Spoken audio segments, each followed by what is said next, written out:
ku yi subscribing to Gabdos TV sannan ku danna ƙararrawa da zarar mun ɗaura sabbin littafai ko labarai masu cike da ilmantarwa, nishaɗantarwa, haɗa da faɗakarwa su ishe ku nan take. Amincin Allah ya tabbata gare ku masu sauraro. Barkanku da warhaka, barkanmu da sake kasancewa da ku a YouTube channel na Gabdos TV inda muke nishaɗantar da ku da daɗaɗɗen littattafai na Hausa masu ɗebe kewa. Muna a cikin littafin Zafi Biyu inda muka tsaya a inda Faisal ya sake dakewa ya ce, Baba, a taƙaice dai yarinyar bata da mahaifi.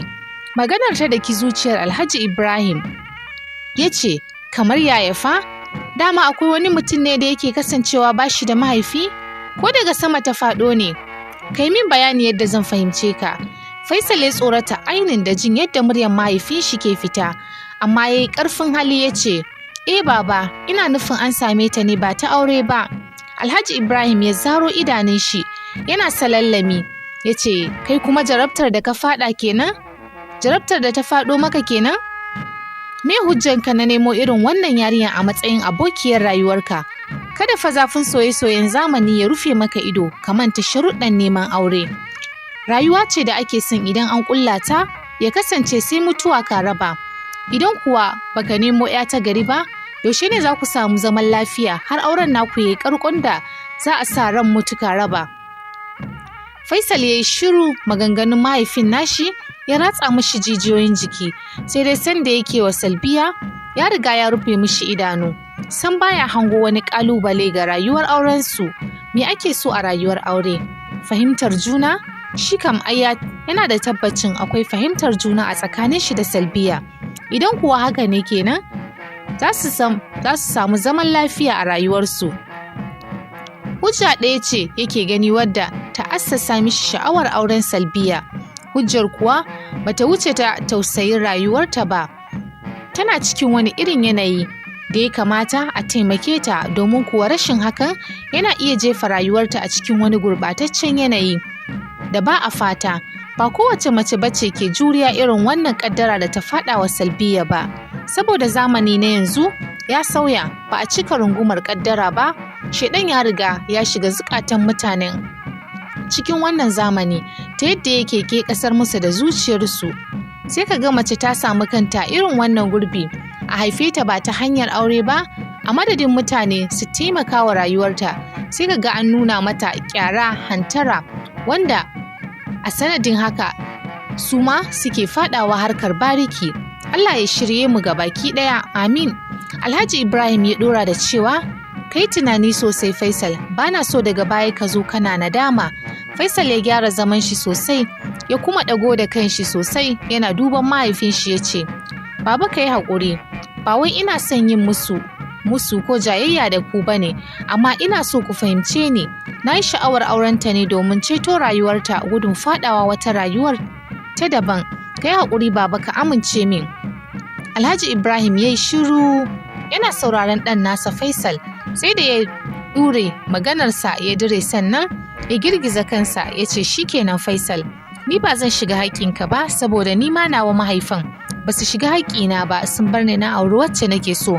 Amma ba zan yi saurin amsa maka ba. Ka je ka samu mahaifiyarka ka tuntuɓe ta, idan ta amince shikenan. Ka sani mahaifa suna da matuƙar muhimmanci a rayuwar 'ya'yansu, kuma dole ne duk ɗa na halak ya nemi zaman lafiyarsu da gamawa da duniya lafiya da su.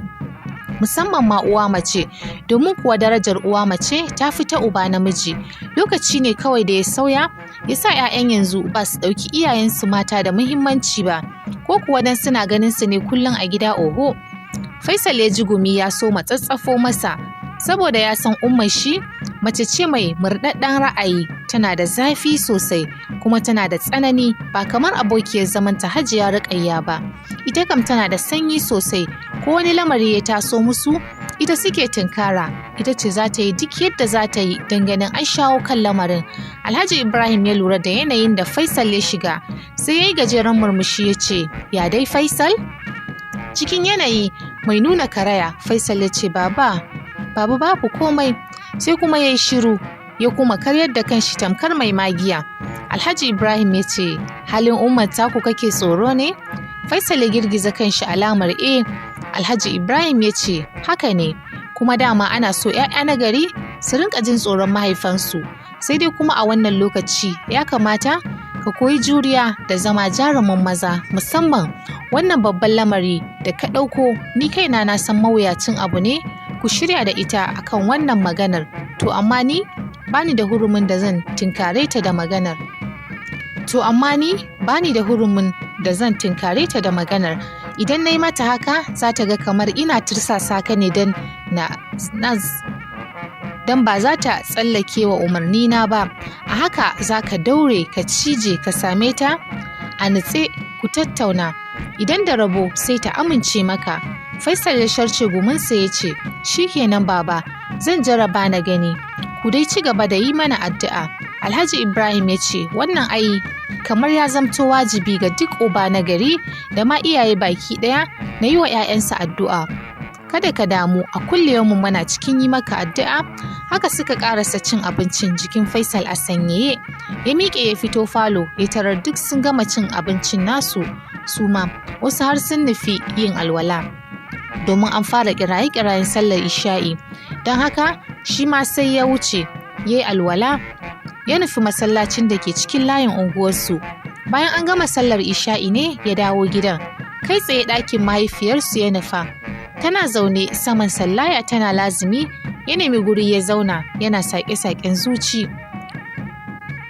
Nasara ko rashinta, bayan ta shafa addu'a ne ta ɗago da kanta ta dube shi.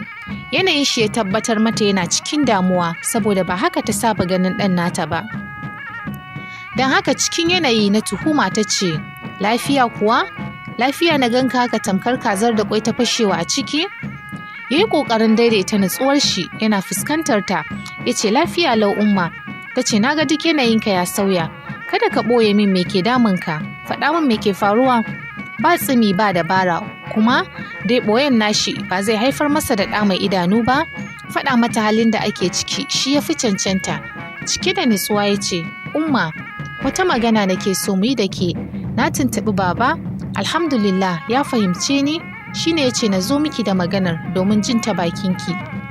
Amma don Allah umma, alfarma nake nema. Ta tsare shi da ido har ya ƙarashe ta ce, ina jinka. Ya ce, dama aure zan yi. Ta ɗan yi murmushi, shine abin damuwar har kana neman wata alfarma? Ai wannan abin ba abin damuwa ba ne, domin kuwa ka isa ka yi aure, musamman ma yawan shekarunka. Aure kan ai ya kamace ka. A ina kake neman auren ne? Ya ce, a nan cikin Katsina ne. Ta ce, me sunan yarinyar? Ya ce, Salbiya. Ta ce, mahaifinta fa? Ya ji faɗuwar gaba, gaban sai yanke faɗin ras. Faɗuwar gaban nasa ya ƙara tsananta. Sai dai kamar yadda mahaifin shi ya ce, dole ne ka koyi juriya, ka zama jarumin namiji, ka zama gurzon maza. Ya nuna ƙwanjinsa. Idan ba haka ba kuwa yana ji yana gani zai rasa Salbiya a rayuwarsa. Wannan kama ai abu ne mara alfanu da tashin hankali a gare shi. Ya dube ta ya ce, maganar gaskiya umma, Salbiya ba ta da mahaifi sahihi da za a ce shi ne ya haife ta. Umma da ke zaune ta miƙe tsaye tsum da sauri tana dubansa ido cikin ido. Tashin hankali bayyana a fuskarta ta ce, ban gane me kake son faɗa min ba. Kana nufin shegiya za ka auro ka mana cikin gida? Ina, wannan labari ne. Shi yasa kake cewa kana neman alfarma domin kai kanka ka san abu ne mai yiwuwa ko? Faisal ya kwantar da murya ya ce, umma, ki haƙuri ki zauna in yi miki bayani. Ta doka mashi tsawa. Ta ƙara da cewa, bayanin banza bayanin hofi? Wallahi tun muna mu biyu, tun muna shaida juna. Ka jaye wannan zance naka, idan ba haka ba zan sabar maka. Ka gane min mutumin banza, kai yanzu ko kunya baka ji? A dube ka a ce mijin shegiya? To wallahi baka isa ba. Ka yi kaɗan ka ɓata mana suna, sakaran banza sakaran hofi, wanda bai san abin da yake yi ba. Tana maganar tana huci tamkar wacce ake tafasawa zuciya. Ya buɗe baki zai yi magana, ta nuna mishi ƙofa da yatsa manuniyanta. Ka zo ka fice min daga ɗaki, wuce ka bani wuri. Ba na son sakarcin banza, kan na sake ganin ka in dai da wannan batu za ka zo min. Mara hankali kawai. Dole ba dan ya so ba, ya miƙe jiki a saɓule babu ƙarfi, ya hanyar fita daga ɗakin ummar tasa. har ya kai kofa ya juyo da dubansa gare ta ya ce, Umma, bai samu damar karasawa ba sakamakon hararar da ta doko masa. Fice min daga ɗaki tun ban saba maka ba, mara kunya. Sai ya sa kai ya fice daga ɗakin, jikinsa babu ƙwari, gwiwarsa a sanyaye. Gaba ɗaya duniya ta yi masa zafi. Wani irin kunci da ɓacin rai suka ci gaba da soya mishi rai. A haka ya fito harabar gidan, ya buɗe mota ya shiga, ya tayar da ita ya fice daga gidan. Cikin rashin kwanciyar hankali, yana komawa gidan shi, ya ciro wayarsa, ya kira lambar Salbiya. Ta yi ta ringin kamar ba za ta ɗauka ba, sai kuma can daga baya wayar na gab da tsinkewa ta ɗauka. Cikin sassanyar murya mai ƙara narkar mishi da jiki da zuciya, ta yi masa sallama tare da gaishe shi. Ya limshe ido, ya amsa mata tare da ɗorawa da cewa, Salbiya, ki haƙuri, ba za ki ganni ba har sai nan da kwana 2. Ta ce, lafiya? Ya ce, kwantar da hankalinki, lafiya ta sumul, wani abu dai ne, ba wani abu ne zan ɓoye miki ba, insha Allahu za ki ganni nan da kwana 2. Ta ce, shikenan, Allah ya kai mu lafiya. Suna gama yin wayar ya ajiye ya zauna samar kujera ya shiga cikin kogin tunani wanda ba bakon abu bane a gare shi, kusan tun bayan haduwar su haka kullun yake fama da tunanin Salbiya. To amma yau tunanin ya sha bambam. Na yau kam ya ta'allaka ne da neman hanyar da zai shawo kan ummansa ta amince mishi da auren Salbiya, domin kuwa Salbiya ita ce zaɓinsa, ita ce farin cikin rayuwarsa. Rashin ta kan babban rashi ne da cike gurbinsa, abu ne mai matukar wahala a rayuwarsa. Ya tuna labarin takaddamar da wani abokin shi ya sha kafin auren matarsa. Sun daɗe suna soyayya ba tare da sun taɓa samun saɓani ba, sai gab da auren ne matsaloli suka kunno kai. A dalilin daina aiki da ya yi, wanda Allah ne ya sanya sai an yi auren, shi ya sa masoyan suka jure har suka mallaki juna. Yanzu suna nan da 'yarsu Asma'u. Idan kuwa haka ne, shi ma ya dace ya soma koyon juriya har Allah ya cika masa burinsa na auren Salbiya. Babban ƙalubalen shi ɗaya ne, ba biyu ba, ummar shi kaɗai ce macen da za ta kawo mishi cikas da tsaiko ga mallakar Salbiya a matsayin matarsa kuma uwar 'ya'yansa. Saboda Salbiya yana jinta har jinin jikinsa, yana santa irin sanda bai taɓa tsintar rayuwarsa da zuciyarsa a ciki ba. Ummarsa kuma mace ne mai murɗaɗɗen ra'ayi wanda juya ta abu ne ba mai ƙaramin sauƙi ba, ba ƙaramin wahala ba. Don haka don ta yannun shi ne, yannan da suke gaban shi ba su da matsala domin su ma masu sauƙin kai ne kamar mahaifinsu, ba su cika zafafa abu ba, suna yin komai cikin sanyi ne. Shi kan bai ga wani aibu a tare da Salbiya ba, musulma ce kamila, to me aibinta don kawai ta fito ta wannan hanyar sai a kyamaci aurenta? Shin wanda ya fito ta wannan hanyar shi ba mutum bane? Mutanen wannan zamani son zuciya ya yi musu yawa, san babu adalci a rayuwarmu. Wai sai ka ga mutum na ƙin ɗan adam ɗan uwan shi, shin ba a tunanin ba shi ya halicci kansa ba? Allah ne fa ya halicce mu ga baki ɗaya, dukkanmu bayinsa ne, gare shi za mu koma. Me alfanun ƙiyayyar da muke nuna ma waɗanda suka fito ta hanyar da ba halal ba? Ya kamata mu gane wannan ba abu ne da zai haifar mana da ɗa mai idanu ba. Yanzu muke rayuwa ba wai don Allah ya fi son mu bane ya sa muka fito ta halartacciyar hanyar aure. Haka shi ma ba don Allah baya son su bane ya fito da su ta wancan hanyar. Don haka mu koma ga Allah, shi ke yin komai, kuma ɗan adam ba a gama halittarsa ba. Yau kana lafiya sai a wayi gari ka koma masakin ƙarfi da yaji. To duka wannan lamari ne na Allah, kuma dole ne mu ga ba daidai ba idan muka sabar mishi. Sai ka ga mutum na cikin matsala, ba zai iya tsayawa ya roƙi Allah ya kawo mishi waraka ba, a'a sai dai yawon bin boka da 'yan bori, suna yashe musu kuɗi ba tare da kuma an samu biyan buƙatar ba.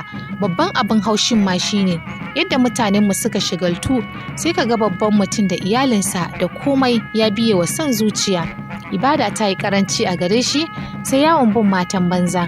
Allah ya ganar da mu gaskiya, ya ɗora mu kan turba ta gaskiya, amin. Salbiya ta fito daga wanka ɗaure da tawul a jikinta, kai tsaye ɗakin da kayan kwalliyarsu take, ita da mamanta suka nufa. Da yake gidan babba ne mai kunshe da babban falo wanda a cikin shi ne ƙofofin ɗakuna da kicin da banɗaki suke. Ɗakin mami daban, haka na Salbiya, sai kuma ɗakin Hajara mai yi musu hidimomin cikin gida, sannan ɗaki ɗaya shi kuma kayan mamu ne ciki da Salbiya tare da kayan kwalliyarsu. Irin leda wardrobe ɗin nan ne da ke jikin bango mai zip, sannan su kansu kayan kwalliyar a cikin wani ɗan akwakun gilashi suke. Ɓangaren ɗakin Hajara daga gefensa kaɗan kicin ɗinsu yake, shi ɗin ma dai an narka mashi kuɗi na ban mamaki. Komai na cikin electronics ne, babu batun shan wahalar hura wutan hayaƙi na saka mutum ƙwalla. Shi kuma banɗaki da kowane ɗaki akwai na wanka na bayan gari da ne aka keɓance shi ma dai kayan ciki abin burgewa ne, don ko showa ta wanka irin wacce ake riƙewa da hannu ce, sannan an zuba kayan wanka masu ƙanshi da sa fata taushi kala-kala. Salbiya ta zauna saman kujera mai danƙararin laushi da ke gaban dressing mirror, ta danna malatsin akwakun gilashin ya buɗe. Kayan kwalliya ta ci gaba da zubawa idanu, ta ɗau tsawon lokaci a wannan hali, sannan daga bisani ta zura hannunta cikin lokar kayan shafan, ta ɗauko man Dove da sauran kayan haɗin shi, sannan ta ɗauko man fancy, ta buɗe marfin, ta lakuto ta cakuɗa su ta shafa ma jikinta. Tana gama kwalliyar kuma ta nufi wardrobe ɗinta. A nan ma ta jima tana tunanin kayan da ya dace ta saka. Yau rana ce ta Alhamis, a ƙa'ida riga da skirt take sakawa, to amma kasancewar yanayin da take ciki ba na farin ciki ba ne, duk dai da cewa yau ɗin ta wayi gari da ɗan farin ciki kaɗan, ba kamar yadda ta kwanta a daren jiya ba, to sai take ganin kamar yau ɗin ya fi cancanta ta saka atamfa. Haka ɗin kuwa ta yi, bata ɓata lokaci ba, ta jawo wata yeluwar atamfa ta saka. Ɗinkin wafatacce ne amma yana da kwalliya. Yayin da take saka sarƙa ne a wuyanta, mami ta shigo ɗakin tana cewa, haba, ko da na duba ɗakin ki ban ganki ba, ashe wanka kika yo. Salbiya ta ɗago da kanta tana duban mamu, fiskan ta ƙunshe da fara'a ta ce, ina nan kwalliya nake mami. Mami ta nemi guri gefen Salbiya ta zauna, ta ajiye ledar da ke hannunta saman dressing mirror. Ta ji daɗin yadda ta ga Salbiya ta ɗan saki ranta, ta saki jikinta ba kamar ɗazun ba. Ɗazun da safe kin yarda ta yi su haɗa idanu da Salbiya saboda tana fargabar yanayin da za ta ganta. Saboda haka ne ma tana gama breakfast ta bar wa Hajara saƙon cewar ta tafi wurin aiki. Ko da ta je wurin aiki, Masan bata samu nutsuwa ba, hankalinta ya ƙi ya kwanta, a tashe yake tana tunanin hukuncin da ya kamata ta yanke. Bata samu nutsuwar zuciyarta ba har sai da ta tattauna da wani abokin aikinta, sannan fa ta samu ƙwarin gwiwa da ƙarsashin tunƙarar Salbiya. Cikin jin daɗi mami ta ce, ai yana da kyau, ba dai wani guri zaki ba ko? Salbiya ta ce, a'a babu inda zan je, ban daɗe da dawowa daga makaranta ba, da yake muna da kwantan lecture guda da bamu gabatar ba a jiya, sai yau muka gabatar. Mami ta jawo ledar da ta shigo da ita, ta ciro a akwakun ciki ta ajiye a gaban Salbiya tana murmushi. Salbiya ta dubi akwakun, wata haɗaɗɗiyar sarƙa ce mai shegen kyawu. Salbiya ta fito da idananta sosai tana kallon sarƙar, daga baya kuma ta dubi mami cikin tuhuma. Mamin ta ce, taki ce, ɗazun na biya Nasimar Jewelry na siyo miki ita. Salbiya ta ce, wow, mami na kina so na sosai, na gode. Mami ta ce, idan ban so ki ba Salbiya, wa zan so? Ke fa kaɗai nake da ita a doron duniya, wanda nake gani na ji farin ciki, don me ba zan faranta miki ba? Allah ya hore min dukiya, don haka dole ne na kyautata miki. Salbiya ta ci gaba da juya sarƙar, haƙiƙa kallonta kaɗai ma abin sha'awa ne, bare kuma a ce tana ɗaure a wuyanta. Mami ta sanya nutsuwa ta ce, yauwa Salbiya, abin da nake so da ke, ki haƙuri da rayuwa a duk yadda kika tsinci kanki. Baya da haka, ɗazun mun tattauna da wani abokin aikina, ya nuna min yana sha'awar aurenki. Ya taɓa aure, wurin haihuwa matarsa ta rasu, tun daga ita bai sake aure ba. To ya nuna min yana so ya aure ki, kuma na yi masa bayanin komai game da ke, ya amince, a haka yake son aurenki, don haka an jima zai zo ku gaisa. Ki haƙuri, ki kwantar da hankali, ku fahimci juna. Don Allah Salbiya, ki ajiye hankalinki guri ɗaya, ki haƙuri da rayuwa, sai ki ga kin ci ribarta. Salbiya ta yi shiru, fara'ar fuskarta ta raunana, ta ce, Mami, Faisal kuma fa? Mami ta ce, ki manta da batunsa tunda har kun soma fuskantar wannan ƙalubalen mawuyacin abu ne ya aure ki. Shi kan Awwalu ya amince zai aure ki. Bai duba matsayinki ba, ki yi haƙuri, komai zai zo ƙarshe insha Allahu. Bata kuma cewa komai ba, amma zuciyar nan cike take da tarin damuwa. Tana son Faisal sosai, amma dole ta haƙura da shi. Sai dai fa san ba ta sha'awar aure, kawai dai za ta bi umarnin mamun ne a yadda ya zo mata, amma fa ba za ta amince mishi ba. Abin da ta sanya a ranta shine idan mahaifan Faisal suka ƙi amincewa da aurensu, to fa babu ita babu sake kula wani namiji a rayuwarta da sunan wai za ta aure shi. Ruwan da ya doke ka, ai shine ruwa. Maza har 4, haba ita dai abin ya ishe ta. Daga kan Faisal za ta rufe kofar zuciyarta, ba za ta sake barin wani ɗa namiji ya shige ba.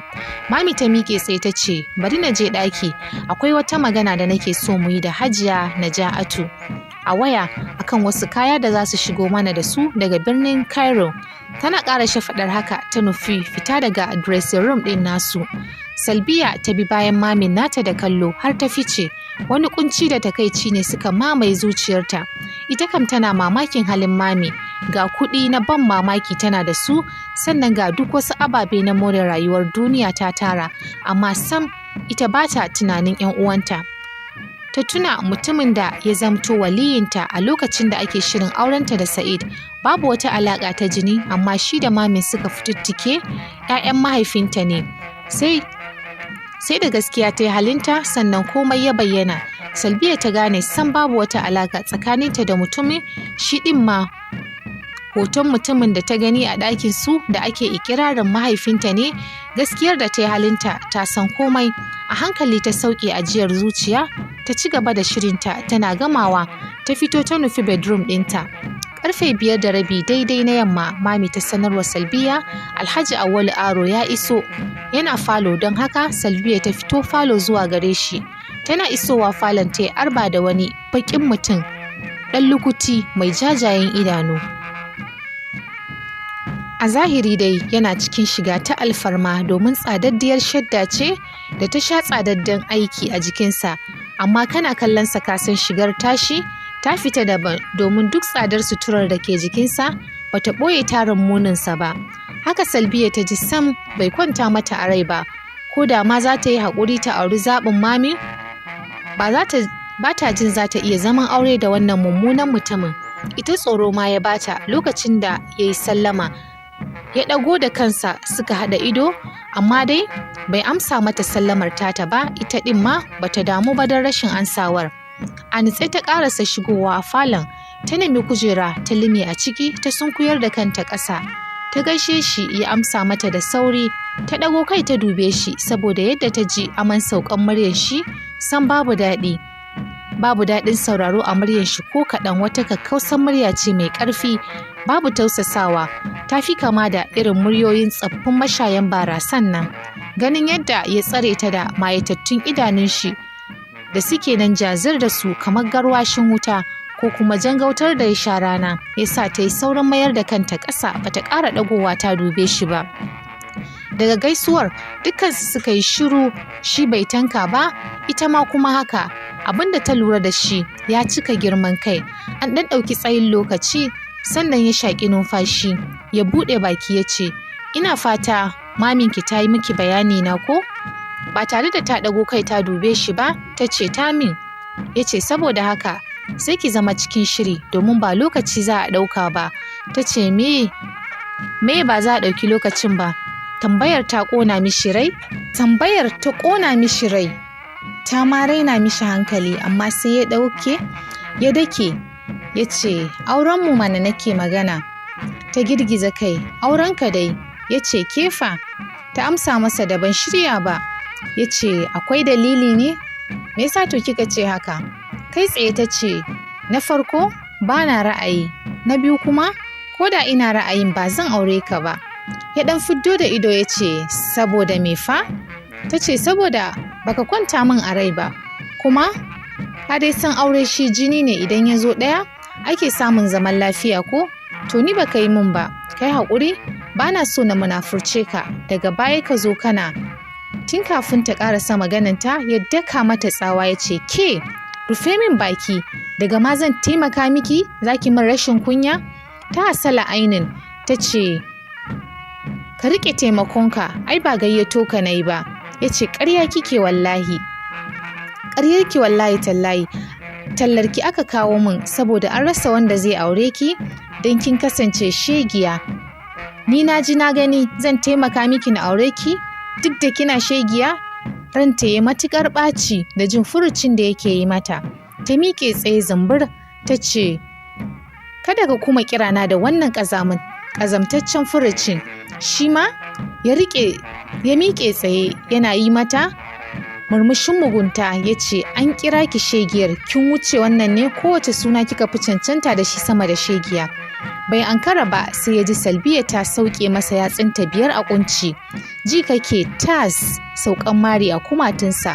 Mamaki ya kama shi, ya yi tsam da ransa, dafa da kuncinsa yana kallonta. Ita kuma ranta a matuƙar ɓace ta ci gaba da cewa, har ka kai matsayin da za ka zo har cikin gidanmu ka ci mutunci na? Ina kayi kaɗan, jahili wanda bai san abin da yake ba, kuma wannan so mun taɓi ne, idan har kuma ka ci gaba da kula ni sai na yi maka abin da ya fi wannan muni.